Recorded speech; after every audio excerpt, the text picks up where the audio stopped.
ages of people and making sure that they're licensed to be driving. So interesting. Well, here's another tip. It's just coming to mind right here. You got to have a insurance policy, a separate insurance policy on that golf cart. That is our third tip. So that Okay, well, works there you out. go. That works Third out. tip. Okay, so you have to have a separate insurance policy on here. Okay, sometimes we might be able to pull back to a homeowner's policy, but generally insurers now, because of these regulations, they make you have a separate golf cart policy. Okay. And if you do not have that, and you get hurt or you hurt somebody else, you're on the hook. You're 100% right. liable. Insurance company's not going to step in and take care of you. So so those that have insurance but not on their golf cart, you're wide open for that to be a problem. And that's the good worst to know. case. You don't Well, want can they still go to their normal insurance providers to just add that on? Yeah, you just got to make or- a phone call, say, hey, Okay. I got a golf cart that you'll have give them your little DMV number and your decal you're going to get from the DMV, and Okay. they'll add it 15 minutes. Now, when we're talking about kind of driving a car versus driving a golf cart and different rules that apply, how does that, correlate with like a DUI or something like that? Yeah, Is it the same rules? Yeah, you can absolutely get a DUI in South Carolina on a golf cart. And a lot of people do Yeah. every summer. Well, I believe it, because kind of like boats, it's kind of the same thing. When Yeah. you're in like a fun environment, you're kind of hanging out outside, and people do it. Yeah, For sure. And you'll get pulled over, you'll do the roadside tests, and you'll be going to Myrtle Beach jail for the night. It's not pleasant. So Is it the same like alcohol level? yeah, if you're Yep. 0.08, Okay. they're going to do the roadside tests, field sobriety testing, and if they have to go the next step, they're going to take you in, they're going to make you blow. And just because you're on a golf cart, that's not an excuse. You're going to get a DUI.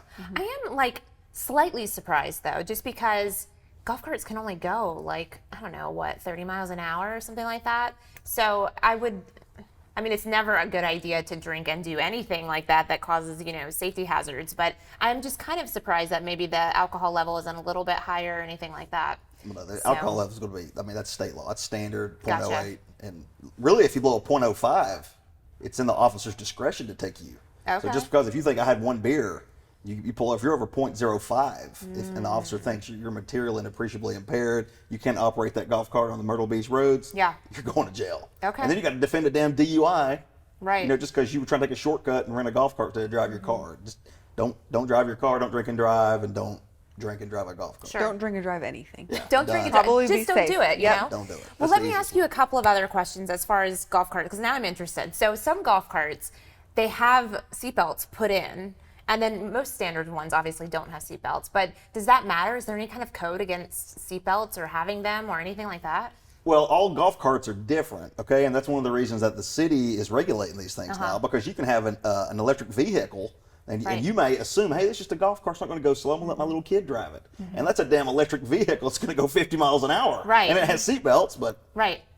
Well, and I mean, some you are can get hurt. motorized, some of them are gas powered, while some are others gas, are. some are electric. Some Yeah. of the electric, though, are more powerful than the gas. Really? So, I saw the gas were more. And they can have a bigger motor in a gas powered.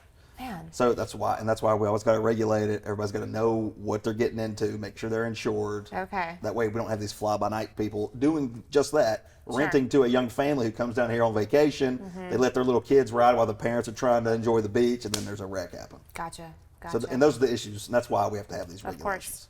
So, folks, you just want to be careful out there. Do the same rules apply, as far as if there is an accident, they need to take pictures, get checked out, all that stuff? Same things you always hear us preach. Okay. Which is take pictures of the scene, go get medically treated, and do not talk to the insurance. Go see a lawyer. There you go. Aren't You you know proud it. of me? There you go. I've learned Catching something. on. I've learned something. I love it. Well, thank you both for chatting about this. I hope this helped you guys with golf carts. I mean, again, it's so popular right now. So if you have one, make sure you put some insurance on that separately. And we will chat with you soon. Thanks for watching today, the Carolina Justice Report. We have new episodes that drop every Tuesday at 2 p.m. And of course, you can see us on YouTube, Instagram, Facebook. Find us anywhere that you consume your media. Thanks so much for watching today. We'll see you next time. When life gets ugly, justice is lovely. The love